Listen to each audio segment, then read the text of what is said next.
नमस्कार, प्रणाम, जय श्री राम, हर हर महादेव, सत श्री अकाल। आज की मेरा वीडियो का थंबनेल है डॉलर की स्थिति और भारत की परिस्थिति। दोनों इंटरलिंक्ड है। ये नेशनल पॉलिटिक्स का साथ भी जियो पॉलिटिक्स जुड़ जाता है। मैं पहले मेरे दर्शकों को धन्यवाद देना चाहता हूँ कि मेरा वीडियो का क्वालिटी, साउंड क्वालिटी इतना ख़राब होने का बावजूद भी आप लोग इतने संख्या से इसको देख रहे हैं, पसंद कर रहे हैं और अप्रिशिएट कर रहे हैं।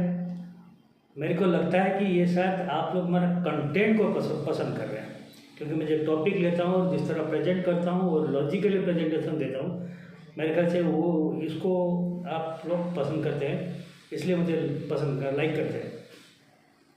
तो अभी डॉलर का जो स्थिति है काफ़ी ये रुपये का ये में 95 रुपीज़ पर डॉलर क्रॉस कर गया है।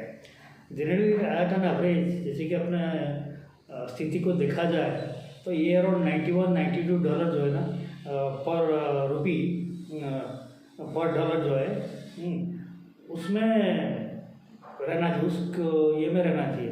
अभी वो क्या है, जो नॉर्मल लेवल है उसे 3 या 4 डॉलर का ऊपर फ्लो कर रहा है। 3-4 डॉलर का जो ऊपर फ्लो हो रहा है, तो इसका ऊपर अपनी जो सारे इकोनॉमी का ऊपर बहुत प्रभाव पड़ रहा है। Everything is a chain reaction. मैं इसलिए बोलता हूँ कि 10-15 साल पहले डॉलर करीब 65-70 रुपया के करीब फ्लोट कर रहा था, लेकिन उस टाइम के लिए वो बहुत ऊंचा लेवल पे था। लेकिन अभी 91-92 लेवल जो इतना ऊंचा नहीं है। उसका रीज़न एक्चुअली मैं पहले 2-3 वीडियो बना चुका हूँ डॉलर का ऊपर, डी डॉलरेशन का ऊपर कैसे प्रोग्रेस हो रहा है उसका और बना चुका हूँ मैं वीडियो।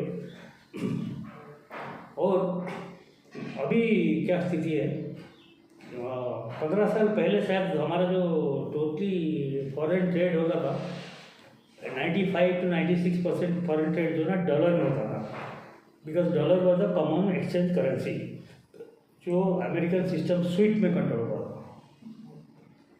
पेमेंट सिस्टम जो जैसे हमारा यूपीआई सिस्टम है, स्विफ्ट सिस्टम है जो इंटरनेशनल ट्रेड के लिए उसको यूज़ किया था, डॉलर के इक्विवेलेंट को ट्रांसफर होता था। अभी भी हो रहा है। ये कब से शुरू हुआ, जैसे कि 1970 पर मैंने पहले पिछले वीडियो में बनाया था जब पेट्रो डॉलर इंट्रोड्यूस हुआ। पेट्रो डॉलर में सारे गल्फ कंट्री जो है ईरान को छोड़ के बाकी सारे गल्फ कंट्री साइन कर दिए, और तब से ईरान जो है ना अमेरिका का दुश्मन बन गया, और तब से ईरान का बस सैंक्शन चालू है।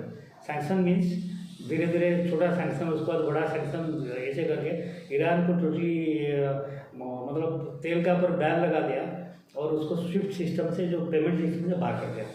इसका मतलब ईरान अभी किसी कंट्री का साथ डॉलर में जब बैन हुआ, सैंक्शन लगा, डॉलर में ट्रेड नहीं कर सकता, मतलब किसी को डॉलर नहीं दे सकता और किसी पेमेंट डॉलर में नहीं ले सकता।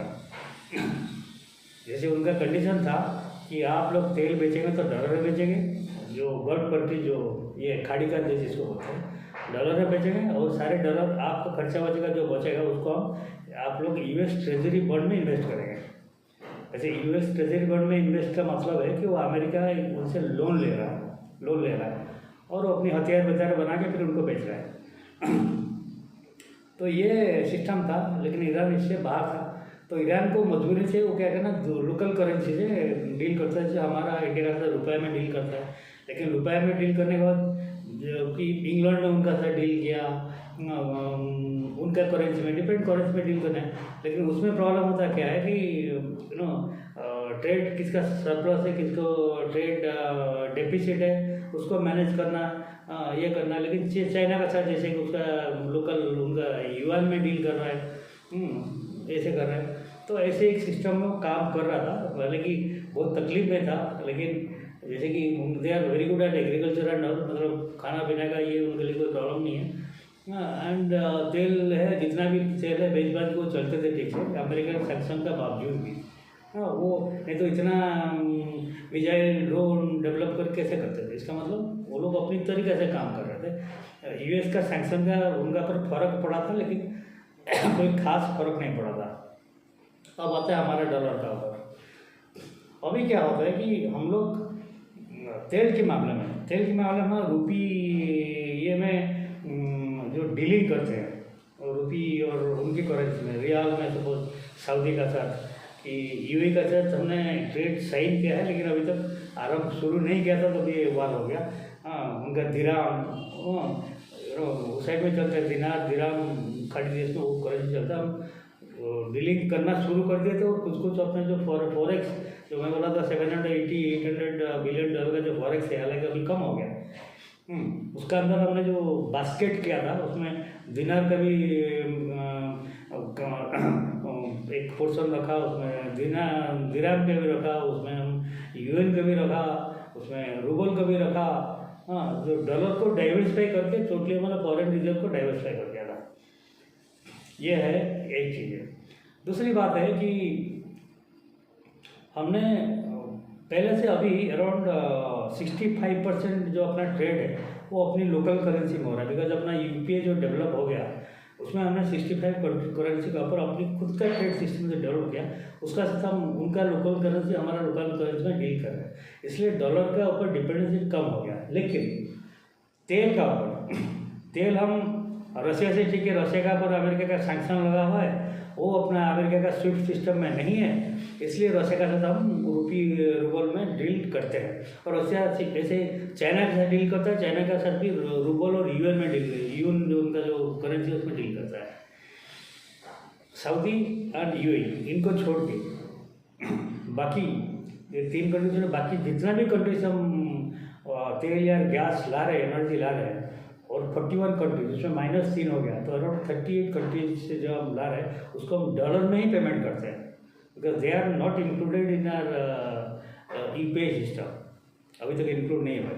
हालांकि कुछ अफ्रीकन कंट्रीज, नाइजीरिया वगैरह, उसमें से कुछ हम तेल है, अंगोला में कुछ तेल है, वो हम रुपी वगैरह में कारोबार करते हैं, और 5-7 कंट्रीज जो है तो करते हैं, लेकिन मेजर जितना अपना परचेज है ना वो हम डॉलर में करते हैं। तो ये जो तेल का जो प्रॉब्लम हुआ, जब हमने डाइवर्सिफाई किया, हम वेनेजुएला से लेंगे, हम ब्राज़ील से लेंगे, हम ऑस्ट्रेलिया से गैस लेंगे, हम यूएस से लेंगे, हाँ, तो उसमें जो cost of transportation, then quality of oil differs in different places. जैसे कि खाड़ी देश से हम तेल जो है 5 से 7 दिन 9 दिन का अंदर पहुंच जाता था, उसका क्वालिटी अच्छा था। वेनेजुएला से लाते हैं, उसका क्वालिटी इतना अच्छा नहीं, रिफाइन का जो कॉस्ट बढ़ जाता है, और साथ में उनका लॉजिस्टिक बढ़ जाता है। तो इसमें जो काफ़ी प्रेशर पड़ा इंडिया का रुपये का, तो ऑब्वियसली डॉलर बढ़ना शुरू हो गया, because we are started paying in dollars. अच्छा, डॉलर हमारा आने का सोर्स क्या है?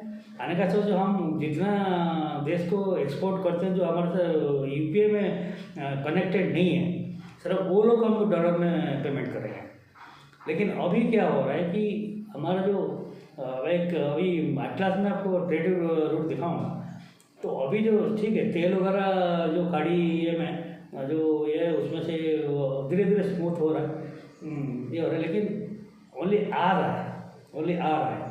लेकिन यहाँ से हम जो खाड़ी देश में एक्सपोर्ट भी करते थे ना, हमारा जहाज कंटेनर है, कार्गो है, सीमेंट लेके जाते, ईरान हमसे सीमेंट भी लेता था, बदले में हमको तेल देता था, और बहुत सारी चीज़ जो A to Z तक, जो खाड़ी देश में हम जो भी चावल हो ये हो जो हम बेचते थे, सब जो 8-10 कंट्रीज में खाड़ी देश में, हाँ, बेचते थे, वो उनके बदले में हम कुछ कंट्री से डॉलर में लेते थे, लेकिन वो बंद हो गया, एक्सपोर्ट टोटली वन वे हो गया। मतलब वहाँ से ठीक है, ईरान छोड़ रहा है, हमारा तेल आ रहा है, गैस आ रहा है। अभी ईरान का भी जो उनका जो जहाज जो है, हालांकि ईरान फ्लैग है, लेके 2 LPG जहाज 2 दिन पहले हमारे पास पहुंचा।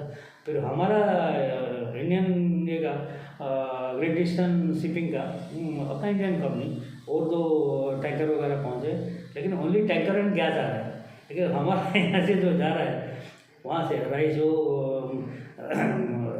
ये फिश, बीफ, मटन या टेक्सटाइल या लेदर, वो जो जा रहा है वो नहीं जा पा रहा है। तो इसलिए वहाँ पर डॉलर का दब गया है। तीसरी बात है कि खाड़ी ये में अराउंड हमारा 90 लाख करीब लोग काम करते थे, उसमें से 6 लाख करीब लोग इंडिया वापस आ गए। इंडिया कैसे ना कैसे करके उनको बाहर निकाला है। ईरान से भी हमारा अराउंड 1200 लोग प्लस 780 करीब स्टूडेंट्स, वो भी लैंड रूट में अजरबैजान और ये आर्मेनिया होके निकले हैं। आप जानते हैं कि ईरान का जो बॉर्डर है, मैं दिखा दूँगा, तो ईरान किस किस से बॉर्डर शेयर करता है? Afghanistan, Pakistan, Kazakhstan, Turkmenistan, Azerbaijan, Armenia, Iraq, इनका तो अपना बॉर्डर शेयर करता है। जो सऊदी, कुवैत, कतार, इनका तो बॉर्डर शेयर नहीं करता है, क्योंकि जो खाड़ी का मैं मैप पे दिखा दूँगा, शेयर नहीं करता है। तो इसलिए हमारा जो स्टेट ऑफ हॉर्मुज कुछ ओमान तक तो हम जा सकते हैं, फिर अरबियन सी में है, ओमान में हम एक्सपोर्ट करते हैं, लेकिन हमारा जो एक्सपोर्ट का जहाज उसके अंदर अभी तक रुका हुआ है। और जो खाड़ी में जो लोग हमारा काम करते हैं, जो वापस आ गए हैं, फ्लाइट चल रहा है दोहा का रूट से, ये जो दोहा का ये रूट से, काफ़ी रूट से आ गए, कुछ फ्लाइट चल रहा है। हालांकि दुबई में धड़ाधड़ बम्बार्डमेंट हो रहा है, दुबई मिड रिस्क की फ्लाइट का संख्या बहुत कम हो गई है, लेकिन चल रहा है, आ रहा है। लेकिन वो जो आ रहे हैं, जो वहाँ पर काम करते थे, वो जो रेमिटेंस भेजते थे, वो भी बंद हो गया। और उसके बाद उधर युद्ध का जो माहौल है, उसमें से काफ़ी कारखाना जो डिस्ट्रॉय हो गया, बंद हो गया। मैक्सिमम लोग जो ऑयल सेक्टर में काम करते थे, रिफाइनरी सेक्टर में हो, ऑयल एक्सट्रैक्शन सेक्टर में हो, कुएं में जो काम करते थे, तेल के कुएं में जो काम करते थे, ये सब भी बंद हो गया, उसको बेकार हो गया। तो वो भी, उनका भी रेमिटेंस नहीं आ पा रहा है। So this is obviously that dollar का जो है प्राइस थोड़ा अभी ऊपर है रुपये की तुलना में, लेकिन इतना बड़ा पैनिक सिचुएशन नहीं है, बिकॉज हमारे पास रिजर्व काफ़ी है। और अपना गोल्ड रिजर्व करो 900 टन से, जो कि कभी कोई सोचा भी नहीं था, मैं भी नहीं सोचा था कभी, एक्सक्यूज मी।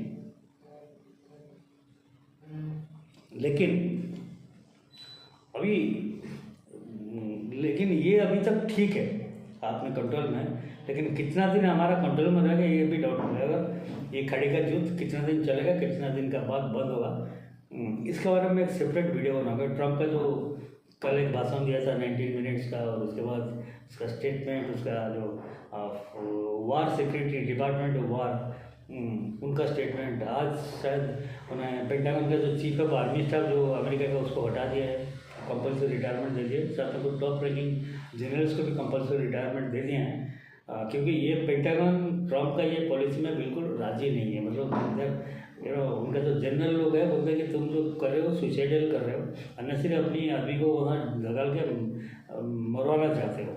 हाँ, तो तुम प्रॉपर प्लानिंग में नहीं गए। मतलब पेंटागन उसको बोलता है, अगर तुम हमको बोलते थे, हम प्रॉपर प्लानिंग करके काम करते हैं, लेकिन तुम तो इसका जो आज सोया, रात को सपने में आया, तो कल ईरान का पर ऐसे लौड़ा कर दिया, उल्टा सीधा काम कर दिया। इसलिए पेंटागन अभी वो ट्रम्प क्या कर रहा हो, अपना जो top ranking army, navy, air force, उनका भी चेकिंग कर रहा है। तो अभी सबसे बड़ी जो है कि ट्रम्प अगर ईरान का पर हो कर, उसका जो ब्रिज एक उड़ा दिया जो नॉर्थ एंड साउथ को कनेक्ट करता था, बहुत बड़ा ब्रिज है, नेशनल हाईवे में आता है, 3500 करोड़ का लॉस हुआ ईरान को। और उसने कल धमकी दिया कि अगर ईरान नहीं मानेगा तो मैं ईरान को स्टोन एज पे ले जाऊँगा। तो ईरान भी बोला कि अमेरिका भैया, तुम तो 250 साल की तुम्हारा उम्र है, हमारा तो सभ्यता जो है 6000 ईयर्स, हम स्टोन एज से आके यहाँ तक पहुँचे हैं, और तुम लोग तो बंदर से होके पहुँचे हो। कल ईरान भी एक तगड़ा स्टेटमेंट दिया है। लेकिन आगे मेरे को सिर्फ जो मेरे को डर है, मेरे को डर नहीं है, सारे दुनिया को डर है। अभी है अमेरिका का, जैसे कि अभी उनका 22 जहाज करीब था उस टाइम पर, 22 में से एक तो जैसे कि अमेरिका ने एक इन्होंने से अपना जो ईरान का जो जहाज है आयरिश डेना, खाली बिना मतलब उसको डुबा दिया, वो आदमी लोग मर गए। इसका रिटेलिएशन में ईरान में भी जाके एक आत्मघाती और ये करके अटैक करके उनका एक ऑयल टैंकर जो ऑयल रिप्लेसमेंट हो रहा था उसको मार के डुबा दिया, और एक दूसरा एक टैंकर को ट्रिपल कर दिया। तो उनके पास अभी बचा था 20 टैंकर वहाँ से निकलने का था। 20 टैंकर से 10 टैंकर अमेरिका ने चतुर बुद्धि लगा के हाँ पाकिस्तान का फ्लैग लगा कर निकल लिया, क्योंकि ईरान ने बोल दिया कि Pakistan, Iraq, India, China and Russia इनको हम अलाउ करते हैं जाने के लिए, कोई नहीं है। अभी तो वो टोल वगैरह भी सिस्टम शुरू करते हैं। जापान और बांग्लादेश को परमिशन दिए हैं, लेकिन वो टोल दे के जाएंगे। $2 मिलियन पर शिप का टोल सिस्टम, मतलब जो अपना जो नेशनल हाईवे में जो टोल गेट लगता है वो सिस्टम शुरू कर, लेकिन हम लोग एग्जम्प्टेड है। लेकिन अभी सिर्फ वहाँ से आ रहा है, लेकिन यहाँ से कुछ जा नहीं रहा है, मतलब जो फ्री फ्लो कहते हैं ना, ये प्रॉब्लम है। और मेरे को डर है कि एक बबल मंडप है, मैप में मैं दिखा दूंगा, आपको बता दूंगा, मेरे स्टेट भी बता दूंगा। बबल मंडप से अगर वो बंद हो गया, क्योंकि वहाँ पर जो यमन में हुटी बैठा हुआ, जो हुटी जो ईरान का ही डुप्लीकेट है, मतलब they are being funded by Houthi. जैसे कि लेबनान में हिजबुल्ला को ईरान फंडेड करके स्टॉप किया, लेकिन हिजबुल्ला ख़त्म हो गया। अभी इजराइल ने लेबनान का अराउंड 1/3 एरिया टोटल कैप्चर कर लिया, वो जो अभी उसमें इजराइल का टेरिटरी में मिल जाएगा वो लेबनान का। और हमास तो बिल्कुल ख़त्म है। गाजा में जो हमास था वो भी ईरान का ही फंडेड था, ईरान उनको जो था वो ख़त्म हो गया। लेकिन यमन में हुटी बैठा हुआ है, और हुटी के पास भी मतलब लॉन्ग रेंज मिसाइल से जो मतलब जो ईरान प्रोड्यूस करके उनको दे रखा है, तो उनका है वो कुछ बहुत बड़ी कद्दू में तीर मार खा नहीं है। लेकिन इनका पास है कि बबल मंडप है, 12 किलोमीटर के सी के पास है, उसमें से अराउंड 11% करीब जहाज वहीं से जाता है। तो अगर उसको ब्लॉक कर देते हैं तो फिर इंडिया फंस जाएगा, इंडिया का सारे फंस जाएंगे। मैं थोड़ा ठीक है, मैं अभी मेरा एक कॉल आ रहा है, नेक्स्ट ईयर में मैं आपको वेरियस ट्रेड रूट बताऊँगा और कॉस्ट भी बताऊँगा, वर्ल्ड ट्रेड कैसे होता है। और ये बता दूँ कि वर्ल्ड का 90% जो ट्रेड है वो बाई सी होता है। यहीं पर मैं अपना वीडियो ख़त्म करता हूँ। नमस्कार, प्रणाम, जय हिंद, भारत माता की।